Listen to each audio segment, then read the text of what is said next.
Fora de Jogo apresenta 90 mais 3, o teu videocast semanal. Os mágicos Toto, Quinto e Rabassa, soltinhos para mais uma emissão.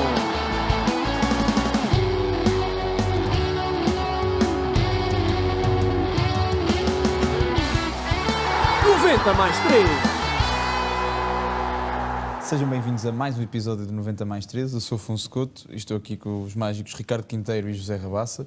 E hoje temos a honra de ter aqui connosco Miguel Farinha, Country Manager da EY Portugal, Angola e Moçambique. EY essa que tem um papel muito importante na definição da visão estratégica e naquilo que é também a definição dos pilares para a valorização da Liga Portugal. E, portanto, muito obrigado pela presença aqui connosco. Obrigado.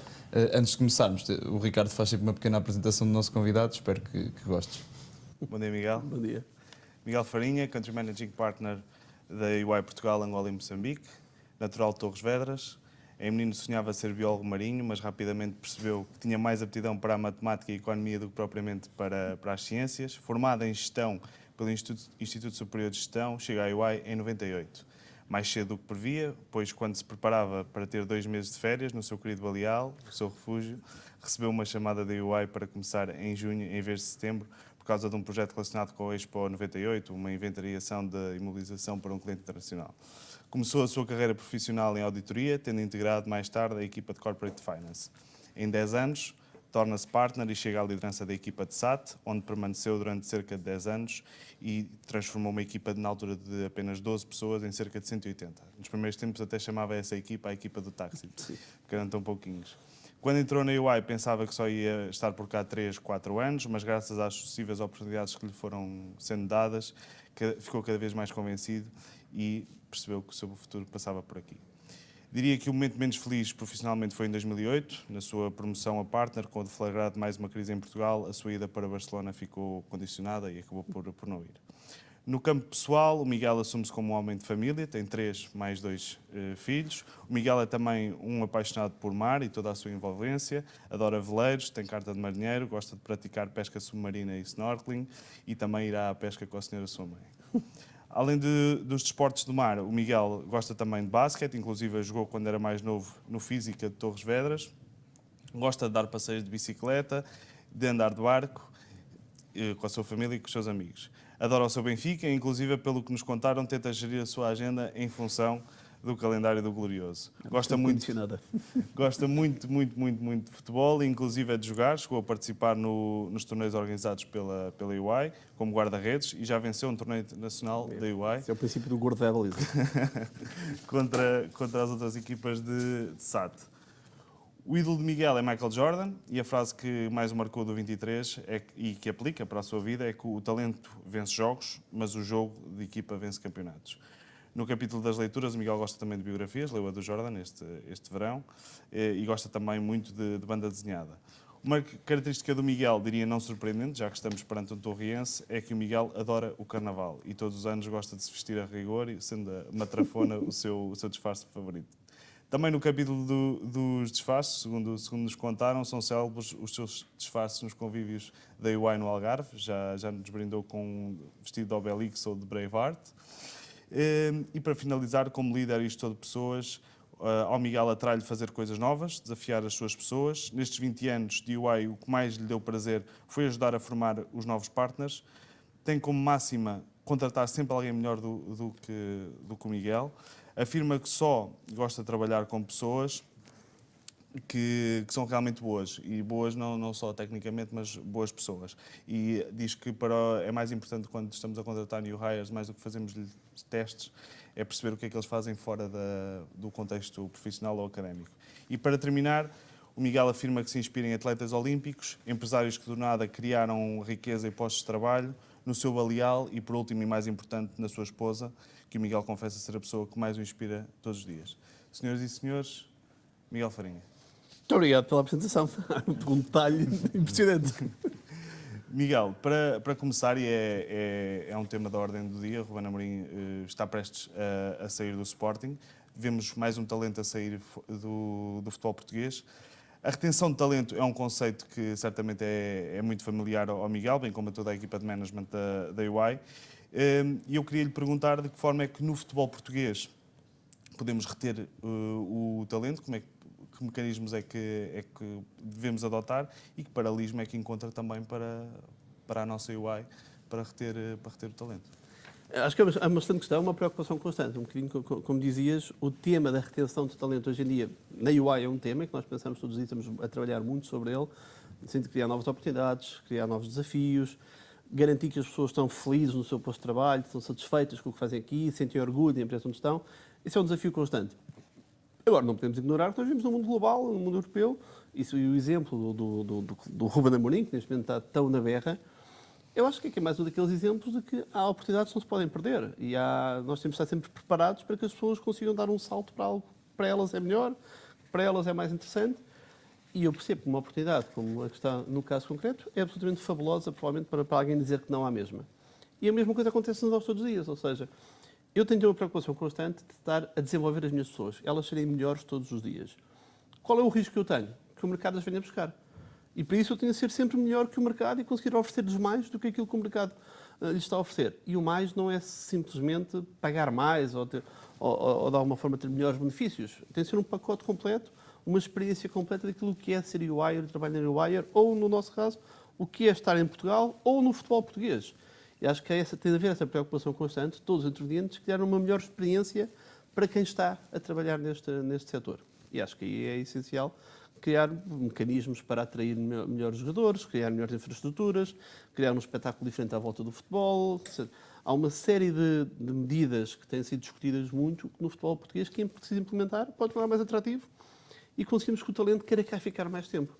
E casos como o Ruben, eu percebo perfeitamente, custa mais os casos dos miúdos com 19 anos, com 20 anos, que nós ouvimos jogar uma época no futebol português e rapidamente estão em qualquer um grande no futebol europeu e que depois, se calhar, estão numa fase ainda não tão preparados ainda para serem a estrela da equipa e passam de ser a estrela no futebol em Portugal para ser um tipo que sai no banco, mais um num PSG, no Manchester United, no Manchester City e por aí fora. Faz mais impressão isso, mas percebo que é preciso, por um lado, e no futebol português, e falando no futebol português, nós temos que conseguir aumentar as receitas do futebol em Portugal. Porque só aumentando receitas eu consigo pagar mais e consigo ser mais competitivo perante outras ligas que conseguem dar esse salto que eu em Portugal não estou a conseguir dar. Portugal que encaixa 300 milhões em atletas, em média, pronto, e isso representa 30% das receitas em Portugal. Sim, mas portanto, isso hoje em dia é paradigmático também da nossa capacidade de formar jogadores, de nós sermos muito bons a formar talento em Portugal. E acho que isso é claro. Se nós olharmos para as 100 transferências mais caras de sempre, o terceiro país com mais transferências é Portugal. Ou são os jogadores portugueses que estão nessa lista. E isso é impressionante para um país tão pequeno como nós somos. À nossa frente está o Brasil e está a França. A nossa capacidade de formar talento em Portugal é muito boa. Agora, temos que conseguir trabalhar agora é como é que conseguimos reter esse talento mais tempo aqui. Como é que conseguimos garantir que esta malta fica mais 1, mais 2, mais 3 anos em Portugal antes de dar o salto. E é natural que eu não dá o salto. Eu, quando jogava basquete, não tinha talento nenhum para aquilo. Era um tipo muito esforçado, como eu estou esforçado em tudo o que faço, mas talento não existia assim tanto. Mas eu sonhava um dia chegar à NBA e não ficar só na Liga Portuguesa. Por isso eu acho que a maior parte dos jogadores que estão em Portugal também sonham um dia chegar à Premier League, jogar numa Champions para ganhar uma Champions, e isso implica dar um passo seguinte. Agora, eu gostaria que esse passo fosse um bocadinho mais tarde todos os dias. Acho que seria importante. Em 2022-23, nós nos dados que estão no anuário da UI, que nós lemos atentamente, antes deste programa, Portugal foi o país com o melhor balanço em transferências de jogadores, como já estamos a falar. Em Portugal, a valorização do futebol português e a retenção de talento que será consequente passa necessariamente por um aumento da criação do valor do futebol português, um aumento do espetáculo, um aumento do produto, do valor do produto, mas também uma melhoria das condições fiscais que são oferecidas a qualquer sujeito passivo, aos jogadores, aos treinadores, aos dirigentes. E Portugal também não consegue ser competitivo nesse aspecto, ou seja, tem a taxa máxima uma das maiores da Europa, vai ter 53%, não tem neste momento nenhum mecanismo de favorecimento, como havia os RNH, por exemplo, tem o regressar, mas é em situações muito específicas.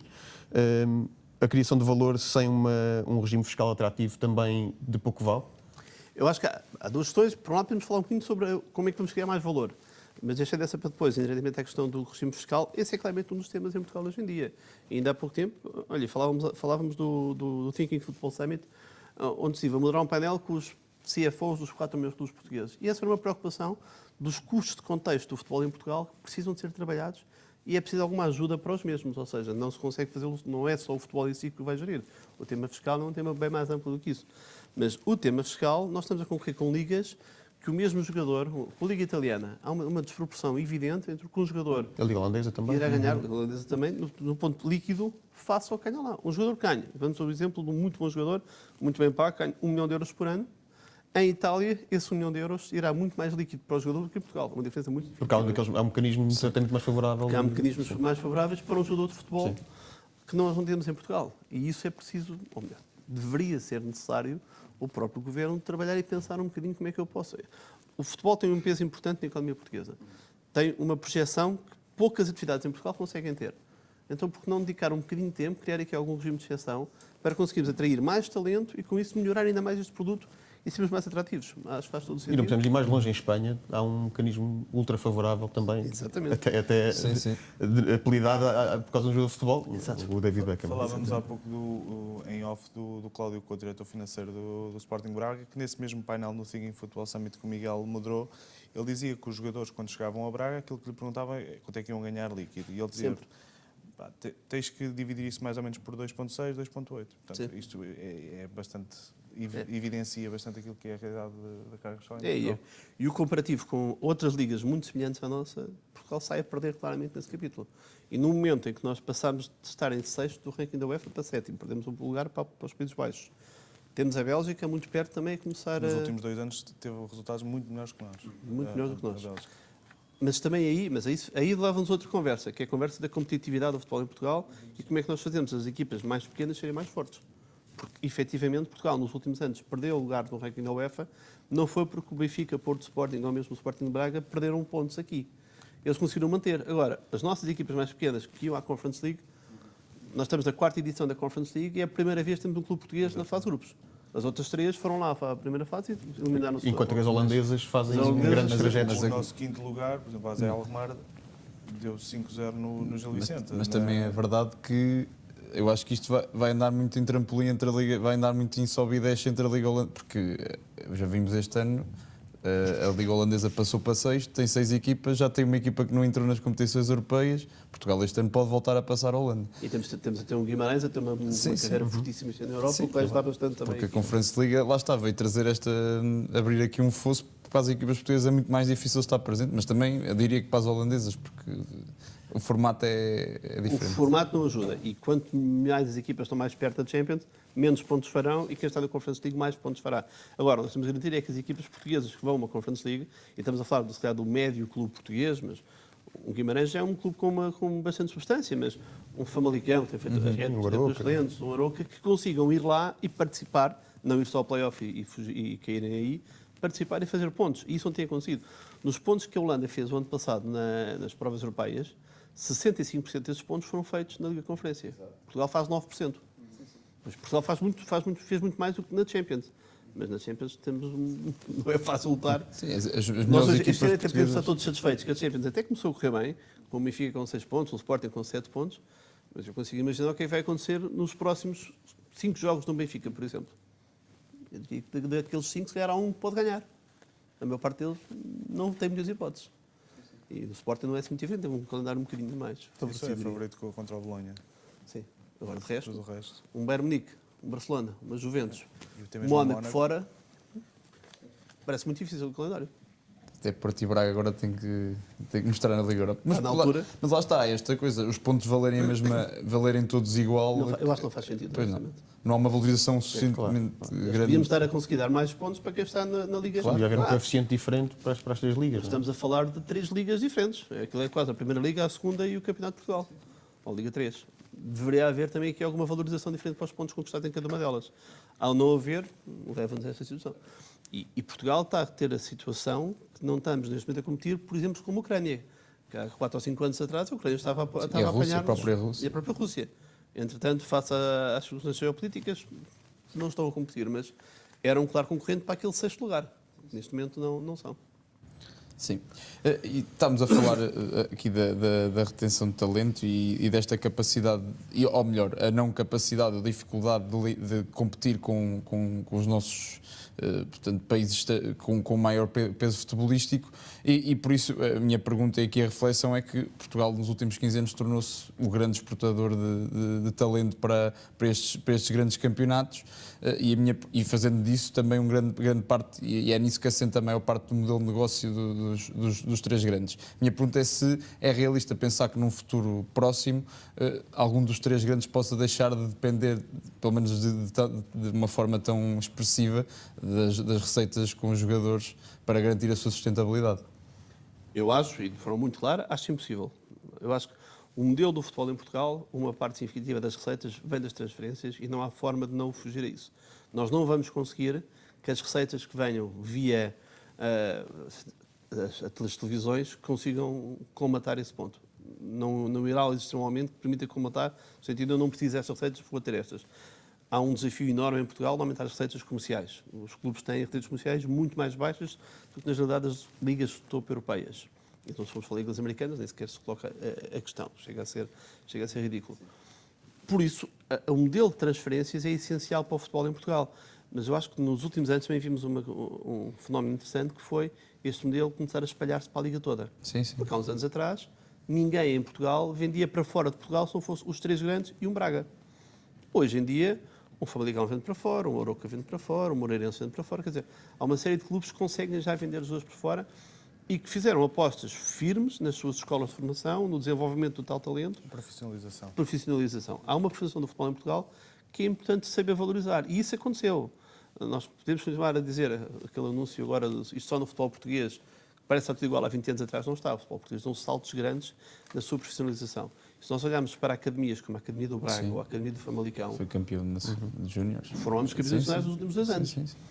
Que faço aos Benfica, Porto e Sportings, porque normalmente qualquer miúdo Já não em tem Portugal que passar por iam os três sempre grandes. para aqueles três grandes. Hoje em dia já não vão entre os três grandes. Antigamente só o Paleta, pá, é que não tinha passado. Sim, há poucos exemplos. Foi o nosso exemplo durante não sei quantos anos de um jogador português que brilhou lá fora e não jogou na Primeira Liga. Hoje em dia isso é cada vez mais possível e via clubes que não tinham tantos recursos, mas perceberam que via formação conseguem dar esse salto. E isso é muito bom perceber isso e que essa profissão está a acontecer. Agora, é preciso fazer mais. Agora, não depender das transferências, eu honestamente acho impossível. Mas nós temos jogadores de topo, Portugal, nas principais ligas europeias, da Premier League, a Liga Italiana, a Liga Todos os Alemã. anos Todos os saem. anos saem jogadores para lá e temos jogadores que são dos melhores em cada uma destas ligas. E isso também é muito bom. E eu acho que esse é um dos vetores que os clubes em Portugal têm de conseguir valorizar cada vez mais. Sim, ganham credibilidade também, ou seja, um clube que vem aqui a Portugal comprar sabe Já que, sabe para que é comprar uma bem, vai é comprar qualidade. com qualidade. Não é propriamente... Não vai comprar um jogador que vai falhar a seguir. E Portugal conseguiu impor-se nesse capítulo hoje em dia. Aquilo que eu dizia das 100 maiores transferências, o terceiro é Portugal, é impressionante para a nossa dimensão de mercado que nós temos. Nós, durante muitos anos, tínhamos o Eusébio, depois tínhamos o Figo, depois apareceu ali o Rui Costa e o Sérgio Conceição, mas alguns daquela altura. Hoje em dia, temos dezenas de jogadores nas melhores ligas europeias. Temos talentos geracionais, agora temos quase talentos anuais. Exatamente. Tivemos o boom da geração de ouro, mas que se diluiu ali naquela fração de 4, 5 anos e depois só retomámos já nos 2000. Portanto, Mas neste momento nota-se a dificuldade que há em fazer uma seleção nacional, porque há muito talento muito bom. Quer dizer, e as discussões que existem, porque há sempre não sei quantos bons jogadores que ficaram de fora. Aquelas boas dores de cabeça. Mas é uma boa dor de cabeça, não é? mesmo nos treinadores, quer dizer, agora se confirmar a transferência do Rubén Amorim, são raríssimos os casos em que se bateu a cláusula de rescisão por um treinador e Portugal já vai no segundo, com André Vilas Boas Mourinho, em Vilas Boas 2011 e agora com o... Leonardo É que Jardim até também, segundo, na altura. segundo sabemos, pode até custar mais do que a cláusula. Mas... Sim, segundo o que se fala hoje. Mas é verdade, Portugal não é só também questão de desenvolvimento de talento nos jogadores. Há o talento nos treinadores, é evidente, e nos dirigentes. Nós acabamos de ver uma transferência de um de Viana para a Inglaterra. Vimos o Antero que está no Qatar. O Luís Campos. O Sim, Luís Luís Campos Campos. tem feito um sucesso no ano passado. O Domingos Jorge Oliveira sai do Benfica e vai para a Arábia Saudita. Ou seja, há vários exemplos desse género. E depois não é só os dirigentes. Treinadores, é os dirigentes. Até nos árbitros temos tido algum sucesso. Até nos dirigentes. Pedro Proença, hoje em dia, lidera as ligas de clubes europeias. Eu acho que há esse reconhecimento para o talento de Portugal na área do futebol. E é preciso capitalizar isso e usar isso também para captar valor para a Liga Portuguesa. Eu acho que é muito importante esse fator, que é perceber o que é que Portugal fez de bom e captar esse valor aqui. É inevitável olharmos para o futebol como um produto de entretenimento, é cada vez mais. Eu queria perguntar ao Miguel de que forma, porque até pegando a média de assistências em Portugal é cerca de 50% e muito motivada por Benfica, Porto e Sporting, que aumentam francamente a média. Eu queria lhe perguntar que estratégias considerem importantes que sejam implementadas para cativar mais gente para os estádios. O plano apresentado por André Bernardo no Sporting já aflora um pouco do que é isso. No fundo, como é que podemos capitalizar este negócio e torná-lo cada vez mais um produto de entretenimento e cada vez mais atrativo também? Eu acho que a principal questão é essa. É nós olharmos para o futebol como um produto de entretenimento e não apenas como um desporto. Não, que tardou em ser tardou encarado dessa forma. Sim. E mesmo do ponto de vista fiscal também não é tratado ainda, porque os produtos de cultura Espetáculo. têm um IVA mais baixo e o futebol não está sequer incluído nesses produtos de entretenimento que conseguem ter esse IVA. Mas isso é uma conversa à parte. Agora, como produto de entretenimento, eu acho que há um tema em Portugal que é preciso tratar urgentemente, que é o tema das infraestruturas. Hoje em dia, a maior parte dos estádios portugueses estão envelhecidos, não são atrativos, não são confortáveis, não é um espaço em que se leva uma família para usufruir daquele espaço durante mais do que os 90 minutos de jogo de futebol. E é preciso trabalhar sobre isso. Acho que uma das coisas que faria todo o sentido, e há receitas alternativas para capitalizar para o futebol, levando-se claramente para melhorar a infraestrutura. Melhorar os estádios. Os estádios portugueses não têm condições. Hoje em dia, eu como aficionado que sou do Benfica, reconheço o espetáculo que é ir a um jogo do Benfica a fase pré-jogo. A fase pré-jogo, hoje em dia, vale a pena estar no estádio e ver aquela parte toda. Não só a parte inicial, aqueles 5 minutos antes do jogo começar, essa está impressionante, mas funciona cada vez melhor a experiência. Agora é preciso conseguir capitalizar muito mais isso. Levar as pessoas mais cedo para o jogo de futebol, trazer mais receitas para o desporto a partir daí, se calhar também trabalhar no tema, um tema que é querido para muitos clubes, que é o tema do venda de cervejas com álcool dentro dos estádios. Enquanto eu não vender álcool dentro dos estádios, as pessoas vão consumir o álcool mesmo todos cá fora. Mas vão consumir nas barraquinhas à volta do estádio, que não vão gerar receitas. Obviamente geram receitas para aqueles empresários que têm as suas barraquinhas, mas não geram receitas para o futebol em si. E se nós conseguimos capitalizar essa receita para dentro do futebol, faz algo muito mais sentido. E depois é trabalhar o produto de forma diferente. Em Portugal, o futebol tem sido, honestamente, nas televisões, muito maltratado ao longo dos anos. Estamos muito mais preocupados com as polémicas e a polémica dos árbitros, a polémica do VAR, até os dirigentes. Sim. Acho que Discurso corrosivo. quem menos defende o futebol muitas vezes em Portugal são os próprios dirigentes, que são os primeiros a denegrir o produto e tentar a valorizar. E não conseguem perceber que deveriam, de alguma forma, juntar-se todos para defender um negócio e um setor, em vez de estar permanentemente a denegri-lo e a lançar achas para uma fogueira que não fazem nenhum sentido. Eu sou daqueles que estou muito esperançado que uma nova geração de dirigentes em Portugal, que neste momento está implementada nos clubes, ajude a transformar um bocadinho esta mentalidade. E vejo muito mais vontade disso acontecer. Agora, é preciso valorizar esse produto também nas suas receitas comerciais, no atrair públicos novos. Nós estamos aqui a falar com 3 jovens que gostam e adoram futebol, mas eu que tenho 5 jovens em casa, alguns deles gostam muito de futebol, mas não os vejo com paciência para estar 90 minutos a ver um jogo ao meu lado. A maior parte deles estão com o telemóvel ao lado, ali uns TikToks, uns Instagrams e por aí fora. E o futebol tem que conseguir atrair este público de volta para os jogos e atraí-los para o jogo. Eu acho que coisas tão simples como haver... Eu acho que há aqui um tema que no final só vamos seguramente falar do mesmo, o tema da centralização. A centralização por si é o que é. Agora, o centralizar significa que nós conseguimos controlar um produto, que a Liga e os clubes centralizam e conseguem definir a forma como esse produto é vendido, que imagens colocamos para fora. E ao conseguir fazê-lo, conseguimos fazer programas sobre futebol, programas sobre os jogadores, as histórias de superação, as histórias de resiliência, a recuperação da lesão chata e como é que ele chegou lá, e fazer programas sobre isto.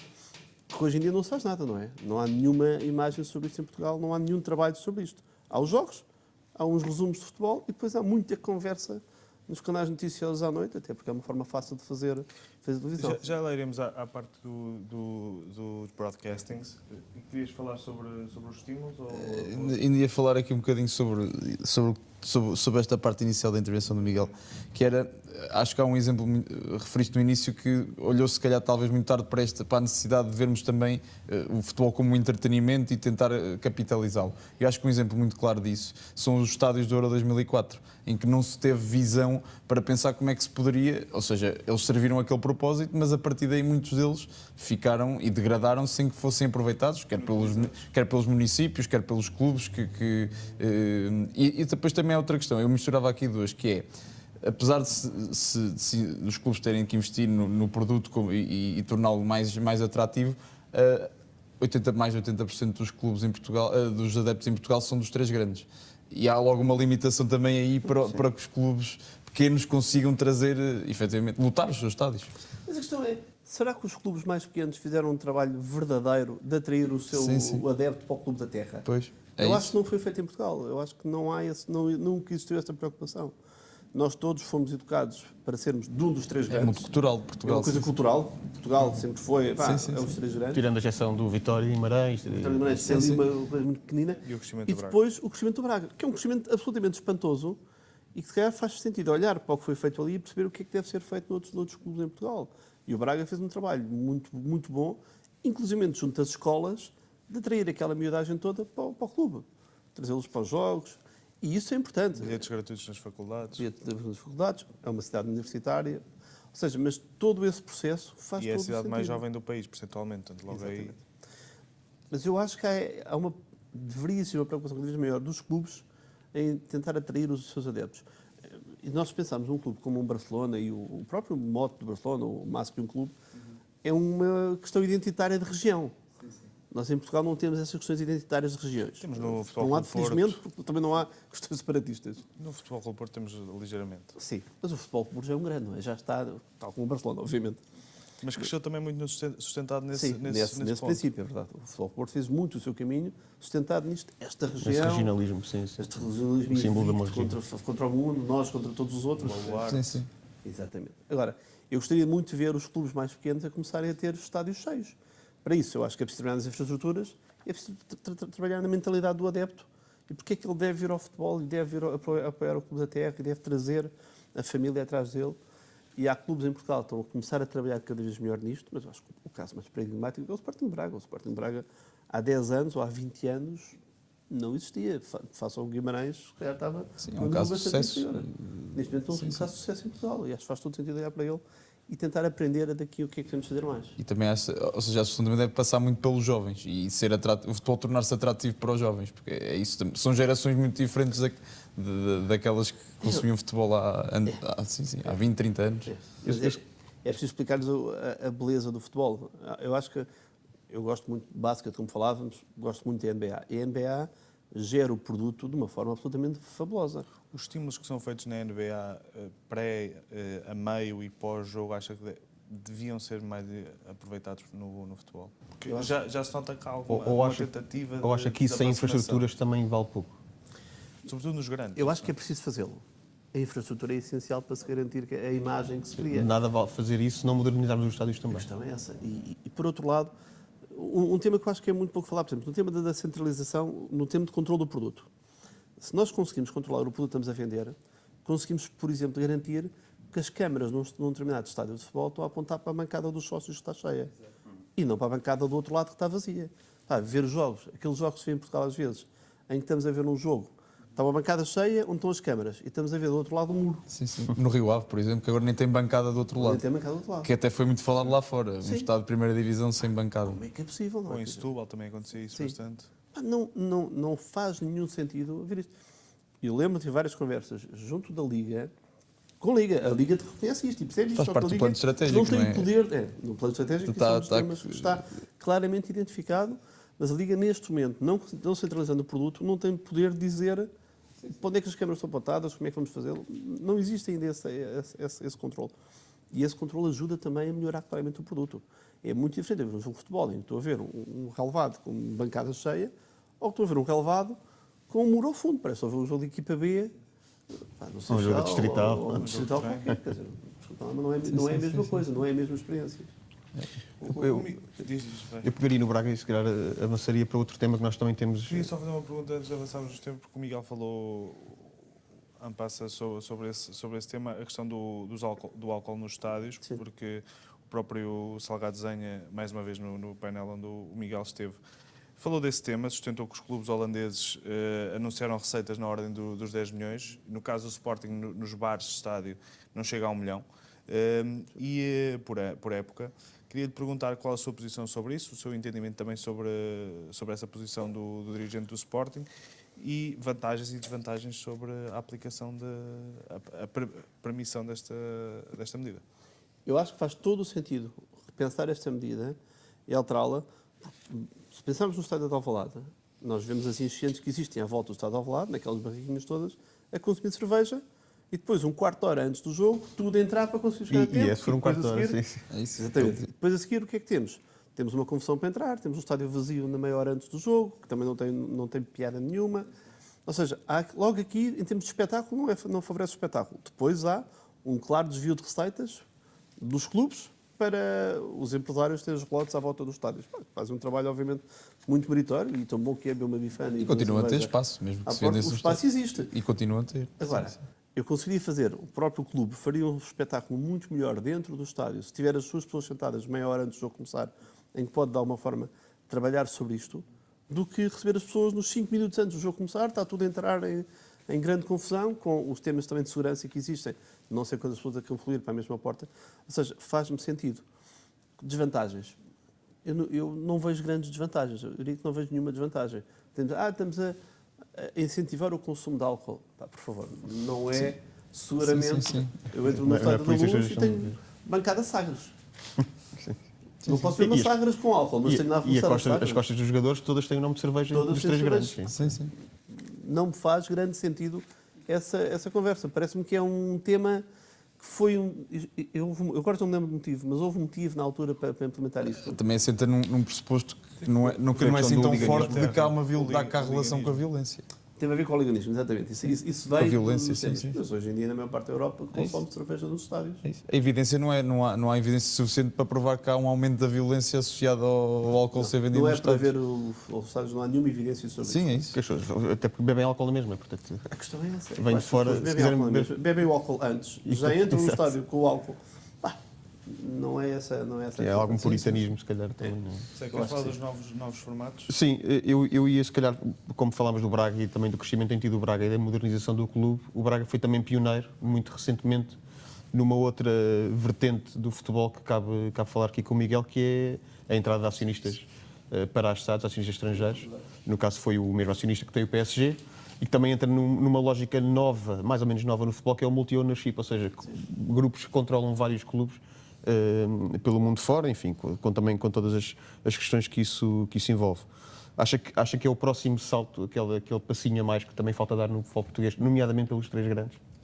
Pois, eu diria que é o nomeadamente pelos três grandes, porque o futebol português já temos vários exemplos das MCOs. O Estoril, o Portimonense. O Estoril, o Portimonense, São Famalicão, Exatamente. o Casa Pia e ao Rio Braga. Ave, claro, O próprio Braga, Sim. neste momento, tem um investimento do Qatar, que tem o Paris Saint-Germain. Quer dizer, isso já está a acontecer. Eu acho que isso tem vantagens óbvias para o futebol, por motivos claros de sinergias, de aprendizagem entre ligas, que faz todo o sentido haver esse princípio. Eu acho que o futebol em Portugal, a profissionalização que ele passou, também atraiu cada vez mais esse tipo de investidores, que trazem uma perspectiva diferente para o jogo. Obviamente é necessário também regular. Nós não podemos ter, e a FIFA tem o feito, ou a UEFA tem o feito, eu não posso ter um clube a competir na mesma Numa liga. competição, sim. E este ano aconteceu isso com o Girona e com o Manchester City. Sim. O Girona faz uma época fabulosa, vai à Champions e de repente o City Group teve de o vender porque não podia tê-lo a competir com o Manchester City na mesma liga. É preciso regulamentar isso. Agora, eu acho que as vantagens são evidentes, acho que o futebol português tem estado a caminhar nesse sentido. Agora vamos à questão dos três grandes, entrar aqui ou não. Eu acho que os três grandes, e acho que o futebol em Portugal tem esse defeito de formação, somos todos demasiado apaixonados por três clubes. E nenhum adepto de nenhum desses três clubes consegue olhar para eles e pensar, eu quero ser parte de um MCO em que sou um clube que de alguma forma está a alimentar uma estrutura de outros clubes. Eu quero ser o clube que vai alimentar o Manchester City. Não, eu quero estar a competir com o Manchester City na mesma liga do City. E eu acho que esse aí torna difícil. Agora, Nós já tivemos, nos próprios clubes portugueses, nos 3 grandes, clubes portugueses a pensarem nessa perspectiva, mas serem eles a cabeça do MCO. Começar a pensar, seria o fim da um cadeia. clube aqui. Eu dou-vos um exemplo que eu acho que faz todo sentido. Acho que houve uma oportunidade perdida no futebol em Portugal, nesse sentido, que foi um dos 3 grandes investir num clube do Brasil. O Brasil está a passar por um processo de crescimento do futebol gigante. A centralização ajudou. O aumento de receitas no futebol no Brasil ajudou bastante. Obviamente também, se calhar, o decréscimo do futebol na Argentina e noutros países ali à volta capitalizou muito dinheiro para o Brasil, mas há muitos MCUs a investir no Brasil. Aquele futebol está a crescer muito. E hoje em dia, se calhar há 2, 3, 4 anos atrás, era mais barato comprar um clube de futebol brasileiro do que comprar um bom jogador brasileiro. Havia E muitas eu, de dificuldades alguma forma, financeiras. invisto na fábrica e não no produto. E consigo ter uma fábrica no Brasil a identificar esse talento. E se vocês repararem, hoje em dia, via esses MCOs, é muito difícil os clubes portugueses comprarem jogadores brasileiros. A maior parte deles, dos jogadores brasileiros bons, já estão a ir Houve uma, diretamente para a Europa. sim, houve Antes uma quebra na tínhamos cadeia. Portugal já não Tínhamos é um um imposto. interposto de jogadores, Sim, nem um sim. O imposto trampolim. desapareceu. Hoje em dia já não acontece isso. Tivemos que virar para ligas mais periféricas. Agora Como a vemos nórdica. muitos nórdicos, né, que Nórdicos. e tivemos a Europa de Leste, tivemos muito a Sérvia aqui há uns anos. Agora, de Quando- repente, temos os nórdicos e os turcos. Estamos Sim, aqui sim, numa sim, fase. sim, sim. Mas E também. a questão do jogador, penso que também há, o Miguel falava bem da questão do jogador brasileiro ou sul-americano que já não vem para cá, mas também eu já ouvi vários treinadores a queixarem-se desse tema, sobretudo treinadores não dos 3 grandes, que o jogador médio em Portugal, antes o campeonato português era atrativo para esses jogadores e hoje preferem mercados periféricos como Bulgária, República Checa. A Holanda não é tão periférico, mas andamos, até mesmo a Roménia já nos passou no jogador médio. Como é que observa esse fenómeno e essa transição que se deu nos últimos 7, 10 anos? Com alguma preocupação. E acho que tens toda a razão no ponto que referes. Eu acho que há um caso muito concreto que é a Arábia Saudita e os países dos Emirados. O número de jogadores portugueses que se mudaram para lá, eu não estou a falar do Ronaldo, Claro. ou de um Ruben Neves, ou de um Otávio. Que são também, bandeiras né? desse projeto. São bandeiras. Mas, de clubes médios, há muitos jogadores portugueses que estão naquela fase, e acho que é muito fácil também perceber, a perceber dos jogadores faz sentido. Eu tenho 28 anos, 29 anos, é o meu último bom contrato. Vou fazer esse bom contrato em Portugal por 1 ano, ou por 2 anos no máximo, não há contratos muito maiores do que isso para os jogadores, ou vou para a Arábia Saudita fazer um contrato a 4 anos, em que vou ganhar o dobro e líquido. Mesmo a segunda divisão da Arábia Saudita paga bastante. Exato. E do Qatar, o Adriano Silva Sim, para a teve segunda divisão o do Qatar. Vieto e o Exatamente. Carrilho tiveram na segunda. Exato. Estamos a falar de não pagar impostos, a receber mais, e para quem está na fase final de carreira de futebolista faz todo o sentido pensar, pá, espera aí, se calhar eu consigo aqui ganhar aquilo que eu preciso para depois viver confortavelmente. Também é esse tema sempre na cabeça dos jogadores de futebol.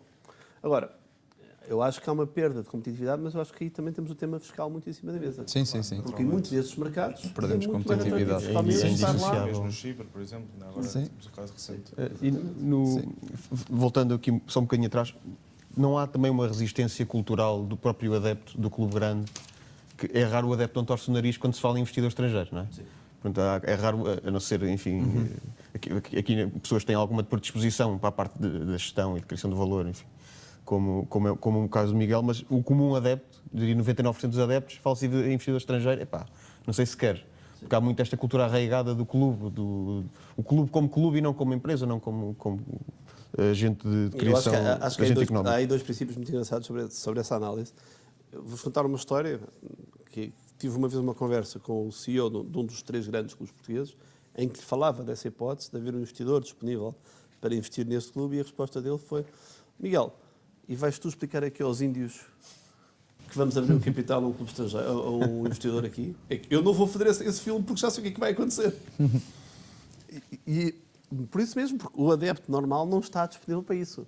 O adepto olha para o seu Benfica, Porto, Sporting como: este é o meu clube.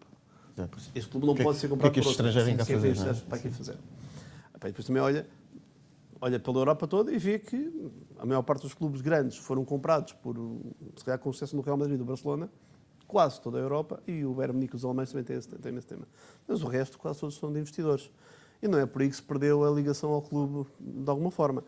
E o investidor vai trazer profissionalismo, vai trazer capital para crescer, tem muitas vantagens associadas a isto. Mas eu percebo, para o adepto, eu diria médio, não quero estar aqui de ninguém, é difícil este pressuposto. Não tenho grandes dúvidas sobre isto. E é verdade que, por outro lado, também nos últimos anos temos tido vários casos de insucesso quando os clubes, portanto, acabam por vender ou perder a maioria das SATs. E, portanto, a minha pergunta, e acho que é uma pergunta interessante também para as pessoas lá em casa, é como é que devem os clubes filtrar os investidores que pretendem entrar nas suas SATs? Eu acho que há um caminho prévio até esse, que é as próprias ligas terem um processo claramente definido sobre quem são os investidores que podem investir Um fit and num proper clube. de- Há um fit and proper. O fit and proper que há hoje em dia nos bancos, para ser investidor de um banco, devia haver um fit and proper para ser investidor de um clube de futebol. E perceber claramente de onde é que foi o dinheiro, quais são os objetivos, porque é que está a acontecer. E isso eu acho que é essencial. Eu acho que as ligas estão cada vez mais a começar a trabalhar nesse sentido, e é uma preocupação, eu diria, na Europa, para garantir que isso acontece, mas ainda não está a acontecer. Ou seja, há muito dinheiro que chega ao futebol, eu diria, de origens mais dúbias, que não se percebe bem de onde é que ele chegou, e que principalmente, e essa é a preocupação final, não tem consistência para manter aquela aposta. E quantos exemplos nós temos de pessoas que entraram no futebol, fizeram investimento durante 1 ou 2 anos, de repente aquilo passou, parece que estava a crescer muito, e de repente no ano seguinte acabou o investimento, ou o investidor saiu, e de repente aquele clube desapareceu. E desapareceu literalmente. Pois. É aquele clube que partiu da Liga 3, chegou à Liga 1 e no ano seguinte desapareceu. Esse fit and proper deveria e tem de acontecer. Eu acho que é essencial no futebol, até por uma questão de transparência do futebol e para nós combatermos, às vezes, a informação dúbia que existe sobre o futebol, sermos muito claros. Eu acho que a transparência é essencial em tudo o que fazemos. E neste caso eu acho que é muitíssimo importante. Portanto, a Liga deveria ter então um papel moderador no sentido de Eu acho que a Liga tem estado a trabalhar nesse sentido de ter esse papel, mas precisa claramente do apoio dos clubes para o conseguir fazer. Só para terminar, o Miguel, em entrevista ao Record, na altura disse que os clubes portugueses, sobretudo os 3 grandes, iriam ceder a investidores externos, provavelmente numa altura em que estivesse num momento de fragilidade. Sim. Continua a manter essa opinião, mesmo depois do Sporting ter anunciado a entrada de um investidor minoritário? a não ser- A intenção. A intenção. A Sim. intenção. Eu continuo com essa opinião, que vai ser mais fácil nesse momento de fraqueza permitir isto.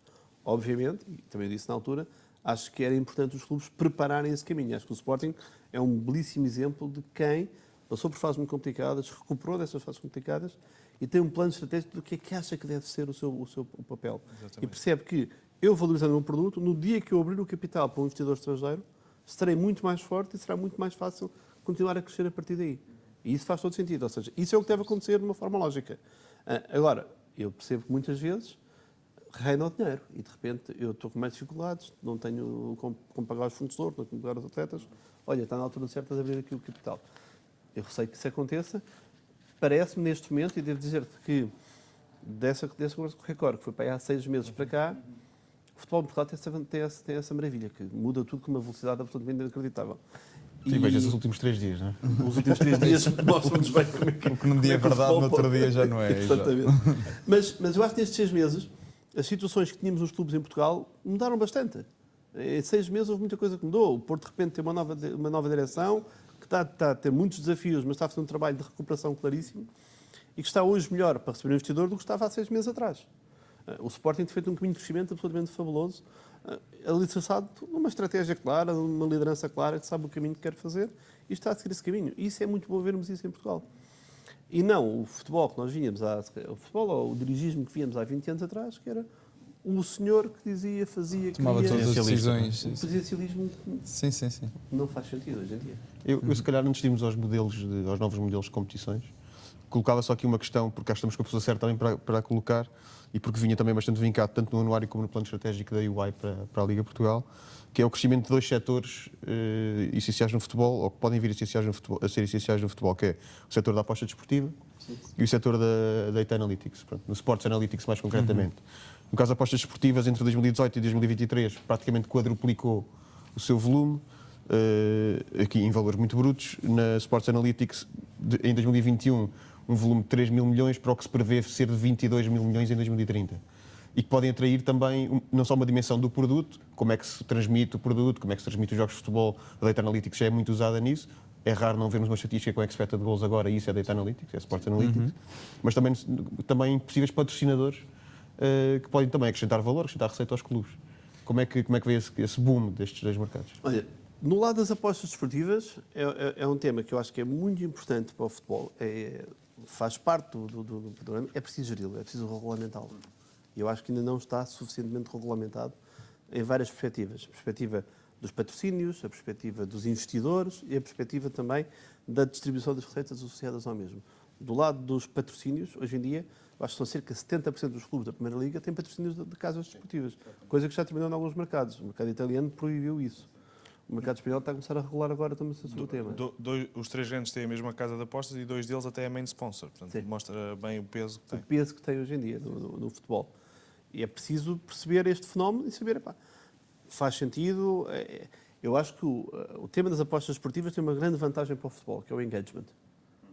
Eu, para apostar no futebol, tenho de acompanhar o futebol, Tenho tenho que de ver, perceber o futebol, tenho que tenho de consumir. dar Sim, ver os jogos. Por isso, eu Normalmente consigo- vê-se os jogos para ver, para Exatamente, estar ali a sofrer. sim. Exatamente. E essa parte é boa para o futebol, faz todo sentido. Eu dou um exemplo, não tem nada a ver com apostas desportivas, mas os modelos do Fantasy da Champions. Eu acho que aquele é um modelo absolutamente fabuloso de trazer pessoas para o futebol. Eu tenho uma liga com a minha família, entre eu, os meus irmãos, a minha mulher, os meus filhos, os meus sobrinhos. A Flor, que é a minha mulher, gosta de futebol, mas não é a maior fã de futebol. Mas participa na Liga. Sofre. O ano passado ganhou a Liga Familiar. Para grande pena de todos os homens da família que foram gozados tremendamente sobre isso. E segundo o que é que ela dizia, Miguel, Analytics. Estatística, Exato. análise de estatística dos jogadores, e foi com isso que eu ganhei, porque ela nem sabia que era um jogador. Atenção. A maior parte dos casos foi aprendendo alguns, mas a maior parte deles era análise estatística do que é que eles fizeram no passado, o que é que estavam a Exato. Quem fazer. está melhor. E foi por aí que E foi aqui usado. na UI também há várias equipas de E várias, fantasy. no SAT nós tivemos ligas de... O SAT é o nosso departamento de Strategy and Transactions durante vários anos, a liga do SAT, em que nós fazíamos ligas entre nós. E é muito saudável, acho. Eu vejo os jogos da Champions com muito mais interesse do que ver apenas o jogo que eu tenho todo o interesse do mundo, que é o jogo do Benfica, todos os outros, por causa disso. Porque eu tenho jogador aqui, jogador ali. Vamos lá ver como é que Para vai sofrer, ser. mais vale sofrer a ver o jogo do que sofrer sentado no E se sofá. a nós olhar para- levarmos isso para as apostas desportivas, é a mesma coisa. Se eu estou a apostar, ainda por cima financeiramente, eu vou estar muito mais interessado em acompanhar. Faz todo sentido. Agora, é preciso saber regulamentar. Como é que isso acontece? E isso é preciso garantir.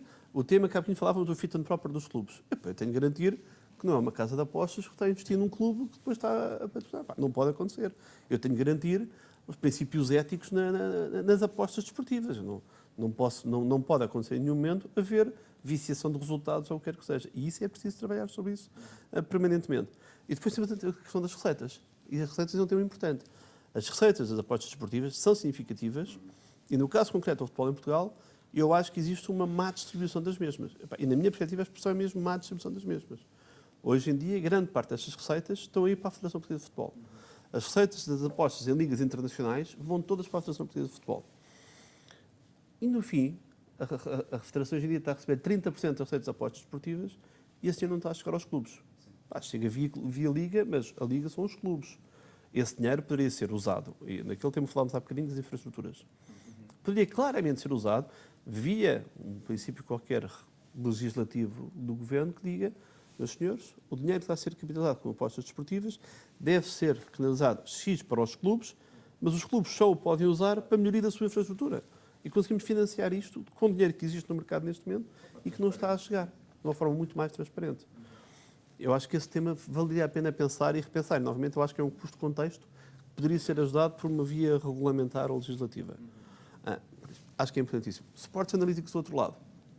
Eu acho que há exemplos brilhantes do uso de Sports Analytics até nas contratações, nas análises estatísticas. Se nós olharmos para aquele exemplo daquele filme do Moneyball, hoje em dia há clubes em Inglaterra que se especializaram, Sim, o o Brentford Brentford, e o Brighton, têm os dois que é até do mesmo grupo que o clube Midtjylland, que Sim, também exatamente, recruta sim. jogadores. Exatamente, que se baseiam em modelos analíticos para a contratação de jogadores. E que faz muito sentido. Eu acho que em Portugal há muitos dados ainda, acho que há muitos clubes que já usam cada vez mais dados nestas análises. Acho que falta dar um passo seguinte, se calhar, para ser esse o modelo de usar, mas eu acho que é importantíssimo para o futebol. E é muito importante para os clubes pequenos, porque têm poucos recursos humanos Exatamente. e poucos recursos financeiros, e com isso pode-se otimizar isso e maximizar esses E recursos. tirar o erro subjetivo da análise dos jogadores. E hoje em dia, com todas as evoluções que temos com a inteligência artificial, cada vez é mais fácil pôr o computador a trabalhar para nós e a nos dar essa informação. Não deveria ser de todo difícil.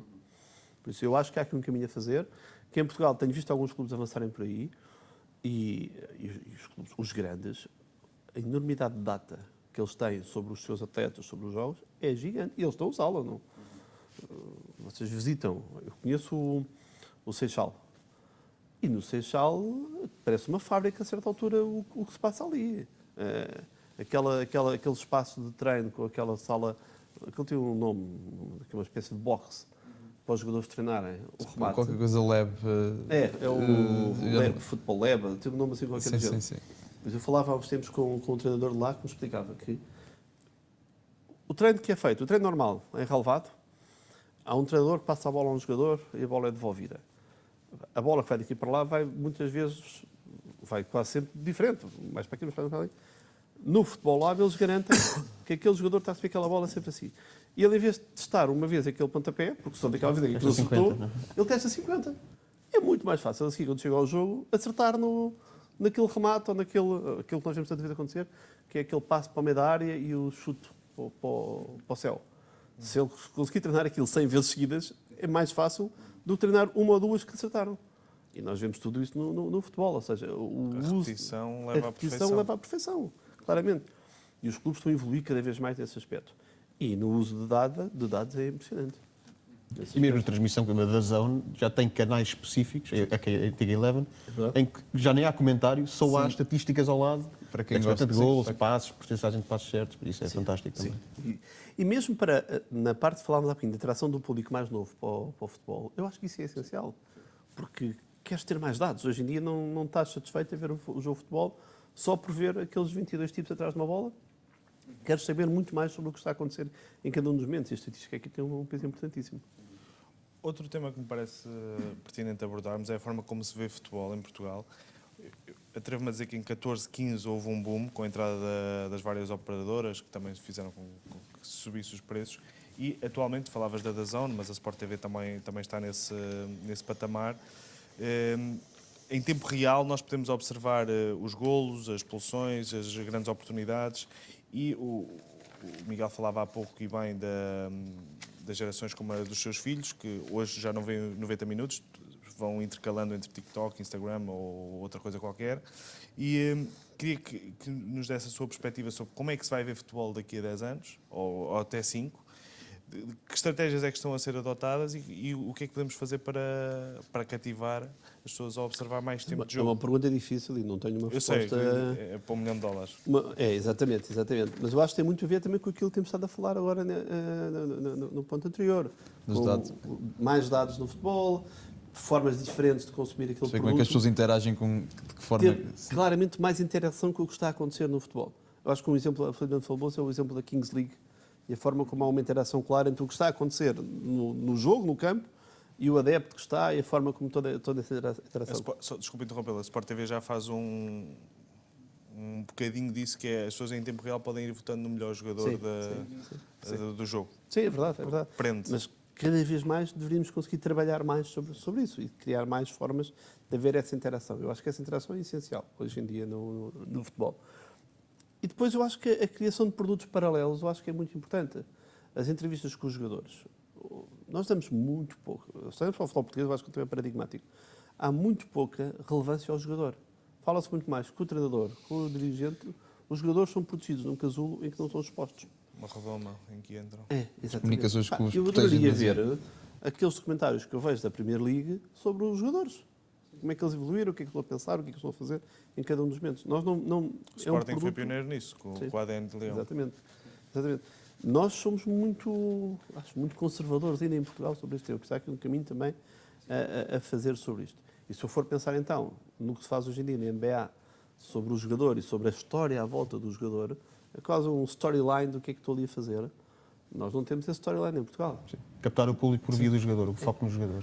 Um jogador como o Ucra, ao Rio Ave, deveria ser uma fonte de receitas, capitalizar o jogador como o Ucra.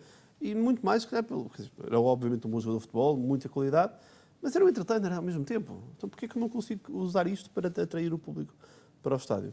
E no plano estratégico da UI, para a Liga, também está esse behind the scenes, fomentar esse behind the scenes pelos partes dos clubes. Eu acho que esse é um tema essencial na valoração do produto de futebol. E nós, enquanto podcast, como já tínhamos feito, já vamos em 2 temporadas, muitos convidados, mas nunca tivemos um jogador no ativo. Porque é muito difícil. É difícil convencê-los. É muito difícil, sim. A eles não, aos clubes. Sim, aos clubes, exatamente. aos clubes. Sim, porque eu tenho quase certeza que até porque temos reis jogadores que são relativamente retiraram-se há pouco tempo e eles dizem, não é por eles. Eles até O gostavam André de- Martins ainda estava no ativo quando veio cá, só depois é que não arranjou o clube e foram Sim, o outros. próprio Adrian agora, também falámos com ele bastante, mas também, ou seja, ele não está em Portugal neste momento, isso acaba por ser um fator, mostra um bocadinho, há trabalho a fazer para aproximar os adeptos dos jogadores. Mas que é essencial esse trabalho. Ou Sim, seja, sim, sim. É muito mais fácil vender um bom produto quando eu estou a falar sobre heróis que trabalham nesse produto. Ou seja, se eu focar nas caras, no que eles fazem e não apenas e só no gol que ele marcou, pá, que é obviamente fabuloso, mas conseguir criar um storyline à volta daquele jogador. O imaginário para a volta do jogador. Uma glamorização à volta Eu acho daquilo que é acho o atleta. Um exemplo absolutamente fabuloso são as séries que a Netflix tem feito sobre o futebol. Sobre o desporto. Exatamente. O All or Nothing. Eles deram a volta à Fórmula 1. A Fórmula 1 estava em claro declínio. Sim, Aquela série, chamou a atenção. o Drive to Survive, pá, mudou claramente. Mudou, por um lado, até o consumo da Fórmula 1. A Fórmula 1 estava com uma média de espectadores da casa dos 40 e tal anos, neste momento só para os 30 e poucos. De repente há uma geração nova que descobriu ali um desporto, descobriu uma série de heróis, passou a ver. Pá, eu sou daqueles do tempo, quer dizer, tinha o Senna como grande herói, que depois se desligou da Fórmula 1 durante muitos anos, nas fases pós, e voltou-se a ligar nos últimos anos, muito por aí. E estar a ver um grande prémio hoje em dia, eu estou a ver um grande prémio e estou não só muito a ver os primeiros, o que é que está acontecendo, não, mas a luta entre o 10º e o 14º, quer dizer, há uma série de lutas naquilo tudo que de repente foram levadas para cima da mesa. Pá, e a seguir eles fizeram a mesma coisa com a Volta à França. A Volta à França tem uma exposição que tem, mas a série sobre a Volta à França que existe na Netflix também está muito bem feita e de repente traz para a luz do dia não apenas o Pogačar e o Vingegaard, mas também as equipas secundárias, as equipas, os melhores atletas das equipas secundárias, e tudo isso chama a atenção para o desporto. A pessoa vê o desporto de uma forma diferente. E acho que há muito a aprender no futebol em Portugal. E um caso paradigmático é o do Wrexham, que é uma equipa da quinta liga britânica Esse caso então é e que agora tem absolutamente- milhões e milhões de adeptos na quinta. Agora O facto de vir ali alguém de Hollywood pegar naquilo Sim, e conseguiu tornar um produto mas de foi o entretenimento. documentário que também expôs o clube, não foi? Sim, sim, sim. Claramente. Mas também é a visão de alguém que Claro, sabe como é que se vê Está no dentro do entretenimento. está no fenómeno do entretenimento Exato. e percebe que eu consigo capitalizar o futebol para o fenómeno do E entretenimento. eles nem percebem muito de futebol, que não percebiam, não é? Claro, Sabia que era sim. fora de jogo. É interessantíssimo. Exatamente. O conceito do fora de jogo. O americano é uma coisa que sequer percebe. E de descida de divisão e subida de divisão. Exatamente. Logo por aí, logo essa parte. Empates também. Diz-me, Não, eu acho que podemos avançar. O Miguel, ao longo da conversa, já foi falando várias vezes, mas é incontornável passarmos pela centralização dos direitos televisivos, que em 2021, penso eu, houve a aprovação do Decreto-Lei para entrar em 28, 29 a comercialização centralizada dos direitos audiovisuais. Já ouvi dizer que isto não será a solução para todos os problemas do futebol português, mas certamente ajudará bastante. Queria que nos desse a sua perspectiva sobre esta medida, que é revolucionária para o futebol português. Olha, eu acho que esse é um tema que vejo muita gente a falar sobre o tema. Muita gente, às vezes, a dizer que isto não faz sentido nenhum haver uma centralização. E eu pergunto, mas todo o resto do mundo, toda a Europa está errada e só Portugal é que está certo? E Portugal. NBA, NFL, tudo isso trabalha numa base centralizada por controle do produto. Em Portugal, de repente, começa-se a demonizar uma coisa que faz todo o sentido. E não é uma questão só de, se calhar vamos ter menos receitas. No longo prazo, teremos sempre muito mais receitas associadas a isto. Eu não sei se no imediato, no momento agora que entrar em vigor, se vamos conseguir mais do que tínhamos no passado. Agora, o que eu sei é que não faz sentido eu viver numa liga que não se vende como uma liga e vende-se clube a clube. Em que cada um dos clubes está a vender o seu produto sozinho. E eu não tenho a mínima dúvida que é muito mais fácil eu vender a Liga Portuguesa nos mercados internacionais do que vender o jogo do Benfica, o jogo do Porto e o jogo do Sporting. Se calhar hoje em dia é mais fácil vender o Benfica na Turquia. Seguramente que é hoje em dia mais fácil. Ou o Sporting, se calhar, nos nórdicos. Mas isto são momentos. Agora, vender um produto que é a Liga Portugal, que criou alguns dos melhores jogadores do mundo, alguns dos melhores treinadores do mundo, eu tenho de vender como um produto único. E a centralização claramente ajuda a isso e faz todo o sentido. E por outro lado, há aqui um tema que não se fala muitas vezes, mas que eu acho que é importantíssimo, que é, com a centralização, eu vou ajudar a fazer uma coisa que é muito importante, que é uma agregação de uma classe à volta do desporto, do futebol. Em vez de termos todos a pensar por si, eu estou todos a pensar que o meu produto é o futebol. Então como é que eu vou valorizar e como é que eu vou trazer mais dinheiro para o futebol? E eu acho que esse fator é essencial para o futebol em Portugal. Por outro lado, se eu pensar, hoje em dia as receitas dos jogos internacionais, não jogos internacionais, das receitas internacionais do futebol português, da venda da Liga para fora de Portugal, são ridículas. Se eu olhar para... Eu não vou comparar com a Premier League. A Premier League é um exemplo... Hoje em dia, não sei qual é o ser mais audiência, se é a Premier League, se é a Champions, mas andam a lutar no mesmo campeonato. Mas uma Liga Espanhola, uma Liga Italiana, uma Liga Alemã, a porcentagem que vendem para fora é muito maior do que a portuguesa. A portuguesa são cerca de 5% das receitas totais do futebol em Portugal, 5% são vendas da Liga para fora de Portugal, para transmissões noutros países. E eu acho que tem muito a ver com isso, com a questão da individualização, de cada um estar a querer vender por si, querer que o seu produto é melhor que o outro. E isso não pode acontecer, é preciso, de alguma forma, transformar isto. Depois, a seguir, eu percebo o tema que se existe em cima da mesa, obviamente.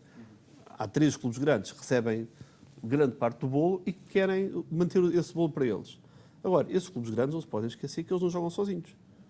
O Benfica só é o Benfica, ou o Porto é o Porto, porque jogou com todos os outros clubes da Liga durante o ano. E cada um desses clubes tem pelo menos 6 jogos com estes grandes durante o ano. Todos. E hoje em dia, a diferença entre o clube que ganha mais em Portugal e os clubes que ganham menos é... Nem o clube ganha mais. Os que ganham mais face aos que ganham menos, em termos médios, são cerca de 15 vezes. Na Liga Inglesa isto é cerca de 2 vezes. E nas outras ligas, não, melhor, a Inglesa é menos, é 1,6, se não me engano, nos últimos números que vi. Uma espanhola são 2 vezes e qualquer coisa. Anda por estes números. O máximo está para aí nas 3 vezes. Só em Portugal é que temos uma disparidade entre 15 vezes, entre um clube que ganha mais e os clubes que ganham menos. E mesmo em termos internacionais, ou seja, por exemplo, um dos pressupostos da criação da Superliga era o facto de ter cada vez mais jogos grandes para aumentar as receitas televisivas e tudo o que está à volta desses jogos grandes. Aqui em Portugal, o que é que pensas da solução de uma redução no número de equipas da Liga, aquele formato de play-off, formato de liguilha no final para haver mais jogos entre os grandes? Seria uma solução para aumentar o valor das receitas televisivas em Portugal? Olha, eu tenho uma opinião muito particular sobre o tema, no sentido em que não é alinhada com muitas das opiniões que eu vejo por aí. Eu acho que era muito bom em Portugal avançar-se para um modelo de diminuição da Liga e haver uma segunda volta com os primeiros 6 de uma Liga. Se calhar uma Liga, em vez de uma Liga de 18, uma Liga belga. Qual é o tema que, na maior parte da cabeça da maior parte dos dirigentes e da Liga Portugal, não lhes agrada tanto assim, que é, acham que isto é transformar, secundarizar uma Liga. Enquanto eu for uma Liga de 18, como são os outros países... Está mais próximos do Big Five. Estou muito mais próximo dos Big Five do que estou mais próximo de uma Bélgica. Mas, em termos de produto televisivo que eu estou a vender, produto de futebol, eu tenho muito mais interesse em ver 4 Benfica Sportings ou 4 Benfica Portos por ano do que ver só 2. E de lá para onde der, estes são os jogos grandes que vão... Não é encher os estádios, porque os 3 grandes hoje em dia têm os estádios quase muito perto de cheios. Mas, nas receitas televisivas, tem muito mais interesse. Até Se eu tiver um Benfica Sporting, um Benfica Porto em canal aberto, é o programa mais visto do ano, seguramente. E nós não podemos esquecer sempre esse facto. E eu acho que ao passar por uma liga, para um formato, se calhar de 12 equipas ou 16 equipas, que as primeiras 6 passam para uma segunda volta e voltam a jogar entre elas, para mim faria de todo o sentido. Eu acho que era um modelo que em Portugal poderia funcionar. Não vejo grande vontade da parte dos dirigentes de fazer, porque eu percebo a questão de comparativo com outras ligas. Mas, honestamente, no final do ano, alguém anda a comparar, são 18 para 18, vais comparar? Sim, talvez, e nem seja isso que nos vai minorizar em relação Eu acho isso. às Big Five. Mas eu acho que esta opinião é muito... Não vejo no dirigismo português vontade de ir por esse caminho. O plano estratégico desse tema não está em cima da mesa por esse motivo, porque... Obviamente nós falamos com os clubes, falamos com os dirigentes, falamos com as várias classes e não é um tema que neste momento os preocupe. Tal que não vale a pena estamos aqui a insistir no mesmo. Outro dos problemas que se tornou, já foi bastante falado este ano, que é a questão do streaming ilegal. Isso também é um problema e por outro lado também acaba por aumentar outro problema, que é o facto de Portugal pagar-se bastante caro para, relativamente, acho que só Espanha e Inglaterra em que se paga, obviamente ajustado ao poder de compra, mas é onde se paga mais para ver futebol ou para ver todos os jogos. E como é que se pode contornar isso? Não sei se Portugal não é um país que se paga mais para ver todos os... Eu tinha visto que estava ali top 3. Sim, eu estava ali tac a tac a Inglaterra, penso eu. Sim. O futebol em Portugal é um produto caro, é um produto exclusivo. O que leva também é que fomente as práticas de pirataria sobre o mesmo. Eu acho que faria sentido todos pensarmos, e principalmente os operadores televisivos, se eu baixar o preço deste produto, não irei democratizá-lo e, em vez de se calhar vender 200 mil subscrições por X, vendo 500 mil por metade do preço. E de repente estou a fazer muito mais dinheiro, porque o custo fixo está lá todo. Neste negócio, esse custo já existe. Eu acho que faria sentido fazer este raciocínio. Agora, é muito confortável neste momento para quem está para quem tem o modelo montado. Eu percebo o risco que é, agora vou baixar o preço porque vou atrair mais. Mas eu acho que a DAZN vem ajudar aqui a mexer um bocadinho neste mercado. Era um monopólio, até ver, não é? Era um monopólio e neste momento já deixou de ser um monopólio, pelo menos tão claro. E acho que vai ajudar aqui a mexer neste mercado. Agora, eu acho que para o futebol português, o processo de centralização vai ser importante para perceber que forças se vão mover aqui. Até porque há cada vez mais outra concorrência. Há a concorrência das plataformas de streaming, que cada vez mais começam a investir no desporto. Há os meios digitais, de ver futebol em todo lado. Ou seja, deveria existir cada vez mais essa perspectiva de onde é que eu consigo ir buscar canais de receitas para aumentar as receitas dos clubes. E isso passa também por encontrar novas formas de transmissão. E o streaming faz todo sentido. O modelo pay-per-view também seria uma solução? Eu acho que é uma solução, mas é uma solução que na maior parte dos países onde tem sido implementada não tem tido o sucesso que era suposto. Acho que não sei dizer os motivos subjacentes à mesma, mas não é um modelo que tenha imperado, pelo menos até agora, na grande parte dos mercados. Agora é verdade, em Portugal paga-se muito por futebol, e se eu for comparar isso com o salário mínimo em Portugal ou o salário médio em Portugal, então aí... É isso, pois é um bocado desajustado. Bem, vamos entrar na reta final, não é? Na reta final. Tinha aqui duas perguntas mais do ponto de vista pessoal e da UI. O Miguel já referiu que entende a UI como uma orquestra com brilhantes músicos, que necessita de um maestro. Sendo o Miguel um confesso benfiquista, queria lhe perguntar se está satisfeito com o maestro que atualmente comanda o Sport Lisboa Benfica. Qual deles? Qual deles, exato? Pois, exato. No clube ou no clube não? Na equipa de futebol ou na... O que enquanto jogador tinha o cognome de maestro. Exatamente. É assim, eu acho que o Benfica tem muito a melhorar. Eu acho que o Benfica nos últimos anos abrugosou-se. Eu acho que tinha tudo para dar um salto qualitativo no futebol em Portugal. E para cavar até se calhar um fosse para os outros. Para cavar um fosse para os outros, não era positivo, atenção, em termos de indústria não era positivo. Como benfiquista era fabuloso. Atenção. Se me derem 10 títulos consecutivos, em cada 11 anos ganhar 10, eu fico todo satisfeito como adepto. Benfiquista, não como adepto do futebol, porque acho que isso não é simpático em nenhum clube. O que acontece na Alemanha hoje em dia, felizmente apareceu um Leverkusen e conseguiu quebrar aquela hegemonia. Por isso, eu acho que o Benfica não soube capitalizar a grande vantagem que chegou a ter sobre os restantes clubes em Portugal. Porto fair play financeiro, fez um projeto muito antes dos outros clubes de profissionalização, e quando falamos de profissionalização, eu tive conversas com vários dirigentes dos principais clubes portugueses e o Benfica estava muito à frente de todos os outros na profissionalização do futebol. E hoje em dia eu acho que estão todos muito mais equilibrados. Primeiro, porque os outros cresceram, saudavelmente, ainda bem que isso aconteceu. Eu acho que o Benfica não foi capaz também, por outro lado, de continuar a fazer esse crescimento e a rodear-se de uma equipa profissional que o conseguisse fazer. Eu tenho algum receio às tantas do que é que isso significa em termos de futuro estratégico do clube. Do clube ou da própria SAD. Eu acho que agora, as últimas, diria quase medidas, mas houve uma recomposição da SAD para caminhar nesse sentido. Eu acho que é muito importante os clubes estarem geridos por pessoas profissionais que têm provas dadas em qualquer outro setor e que consigam, ou disciplinares, conseguem perceber o fenómeno do futebol por um todo. E acho que é essencial isso. Aquilo que eu digo e que vocês referiram no início da conversa, que é importante nós trabalharmos e contratarmos pessoas sempre melhores do que nós, eu acho que é essencial num clube de futebol. O presidente do clube de futebol tem de perceber que ele não sabe de tudo e vai precisar de rodear-se de pessoas que consigam ajudar nas várias componentes. E o futebol hoje em dia é um mundo, ou seja, é preciso termos pessoas nas várias competências que sejam muito boas. E acho que o Benfica, durante muitos anos, esteve muito à frente nesse aspecto. Eu espero que agora tenha voltado a acertar esse caminho depois aqui de uma fase de turbulência que eu espero que tenha sido corrigida.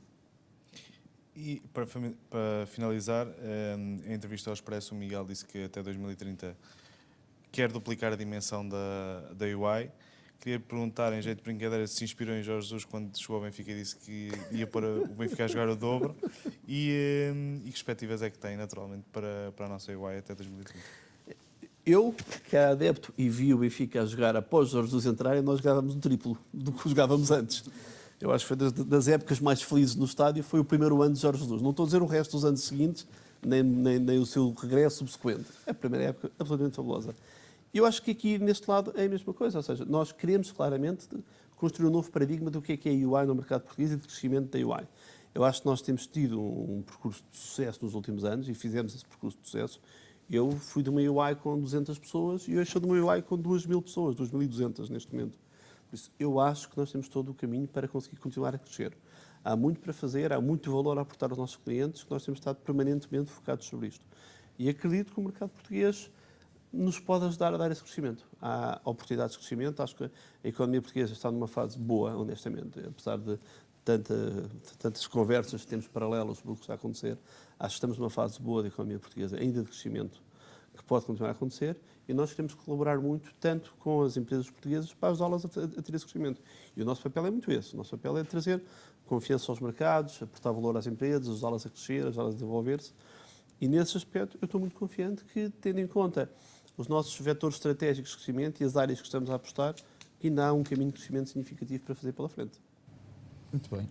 Acho que chegamos aqui ao fim e, portanto, agradecer ao Miguel e também à UI por nos receberem aqui neste cenário incrível, aqui para a Ponte 25 de Abril, para o Rio Tejo. Espero que tenham gostado tanto da conversa como nós gostámos. Foi uma honra. Foi um prazer enorme. Muito obrigado pela conversa. Foi um prazer. Muito obrigado nós também. Obrigado. O agradecimento também à RFM, claro. E, portanto, não percam os próximos episódios. Fiquem por aí. Até à próxima semana. Um abraço. 90 mais 3 é a bola a girar, o quinto o Couto a cruzar e o Rabassa a converter. 90 mais 3 indivíduos sensatos, soltinhos e pacatos até o clima ferver. E à medida que a semana nos vai dando muita trama, é o fora de jogo que está no 90 mais 3.